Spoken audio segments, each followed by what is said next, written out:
He had never once shown it. He was loyal, diligent, even helpful, but for the most part impossible to read.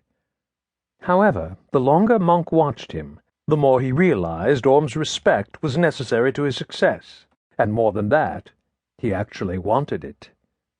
The thought jarred inside him. He could not remember ever before having cared what a junior thought of him. The lighter was only 20 feet ahead of them now, and slowing as it made way for another lighter crossing its bow, which was laden with casks of raw sugar from a schooner moored 50 yards away. The ship was riding high now, with its load almost gone, its huge canvases furled, spars bare and circling gently as it rocked. The police boat plunged forward and to port as the other lighter crossed to starboard. The first man leapt aboard, then the second, pistols drawn. Phillips was the one case Durbin had not closed, and it had remained, even in his last notes, a still bleeding wound in his mind. Monk had read every page since he had inherited them from Durbin, along with the job. The facts were there, dates, times, people questioned, answers, conclusions, resolutions as to what to pursue next. But through all the words, the letters, sprawled and jagged, burned the emotion. There was an anger far deeper than the mere frustration of failure or the injured pride at being outwitted. There was a deep, scalding fury at the suffering of children, and a pity for all the victims of Phillips's trade. And whether Monk wanted it to or not, it scarred him, too.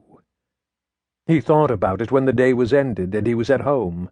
It invaded the peace of mealtimes. It intruded into his conversations with his wife, Hester. Very little else had ever done that. He sat rigid in the stern of the boat now, aching to join the men on the lighter. Where were they? Why had they not reappeared with Phillips? Then he understood. They were on the wrong side. Phillips had judged it exactly. Knowing they would have to pass to port to avoid ramming the other lighter, he had gone to starboard and jumped again. It was risky, but he had nothing to lose. When they caught him, he would be tried, and there could be only one verdict. 3 Sundays later, he would be hanged. "Get the men back!" he shouted, half rising from the seat. "He's gone to starboard, on the other lighter!" They must have realized it too. Orm took the other oar, unshipped it, and began to pull hard to bring the boat astern of the first lighter. The 2 men returned, leaping down, sending the boat rocking violently. This was no time to change places with Orm. The other lighter was already 20 yards away and heading towards the dock. If Phillips made it before they caught him, he would disappear among the boxes and bales, the tea-chests, rum and sugar casks, the piles of timber, horn, hides, and pottery that crowded the quayside. Monk's body was rigid, the wind blowing in his face sharp with the smells of salt and fish on the outgoing tide. Catching Phillips was the one thing he could still do for Durbin. It would justify the trust Durbin had placed in him after knowing him only a few weeks. They had shared nothing of daily life and routine, only one case of a horror almost beyond imagination. The lighter ahead passed out of sight for a few moments, hidden by the stern of a 5-masted schooner. Monk watched intently. It seemed to take far too long to reappear. Was Phillips catching a loose rope, calling out for help from the stevedores, anything to board the ship? If so, Monk would have to go back to the station at Wapping and get more men. Anything could happen in that time.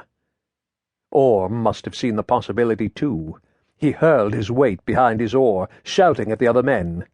The boat leapt forward, and the lighter appeared again, still comfortably ahead of them. Monk swiveled to stare at the hull of the schooner, but there was no one on the ropes over its sides. The stevedores on the deck were still bent-backed, hauling casks up out of the hold. Relief swept over Monk as they closed on the lighter. Another minute or two and they would have Phillips. The long chase would be over. With him in custody, it would only be a matter of waiting for the law to take its course. The police boat came alongside the lighter. Again 2 armed men boarded and came back moments later, bleak-faced and shaking their heads. This time Monk swore.